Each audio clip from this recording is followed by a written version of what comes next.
10 jobs in 2010 didn't even exist in 2004? Did you know that technical information doubles every 2 years? This means for a student starting a 4-year degree, half of what they learn in their first year is outdated by the time they get to the 3rd year of their studies. Did you know that in 2013 there will be a supercomputer that exceeds the capabilities of the human brain? Did you know that a week's worth of the New York Times contains more information than what a person in the 18th century would come across in their entire lifetime? So what does this all mean? You see, the prophets of old said that in the last days knowledge shall be increased.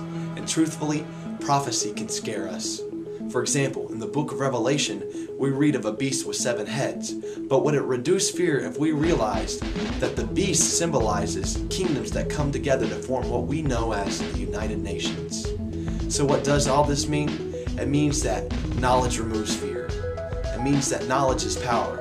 And in what we need in a world that is full of information, knowledge, and technology is information that truly matters and can help us. So it is time. It's time for us to be